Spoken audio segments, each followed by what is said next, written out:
आप सभी का मेरे चैनल पे बहुत बहुत स्वागत है। आज की कहानी का शीर्षक है पिता एक छत। कहाँ चल दिए लाट साहब? आज तो संडे है, आज भी घर में नहीं रहना? बेटा अपने आप से बड़बड़ाया। घर में क्या करूं? यहाँ बैठकर बस आपकी बातें सुनता रहूं? यह कहते हुए रमेश बाहर निकल गया।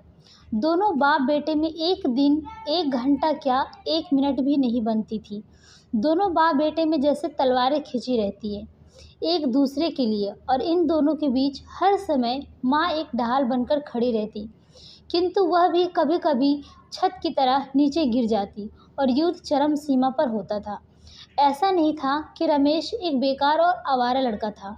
वह एक अच्छी नौकरी करके अपने और परिवार का जीवन यापन कर रहा था। लेकिन उसके पिता भूतपूर्व सैनिक आर्मी थे, इसलिए उन्हें उनके अनुशासन बहुत ही प्रिय था। लेकिन रमेश स्वतंत्रता चाहता था और पिताजी अपना अनुशासन से रखना चाहते थे। उसे इसलिए वो परेशानी होती। लेकिन जब कभी रमेश किसी परेशानी में होती तो उसके पिताजी उसके बिना कहे उसकी सहायता करते। छोटी मोटी ज़रूरतों को कभी माँ तो कभी बहन द्वारा पूरा करते और बड़ी हिदायत देकर काम को अनुशासन से करने को हिदायत देते। अब रमेश की शादी हो गई, बच्चा हुआ, फिर वो जीवन का पाठ समझने लगा जो हमेशा उसके पिता उसे समझाया करते थे। अब उसके पिता छोड़कर चले गए।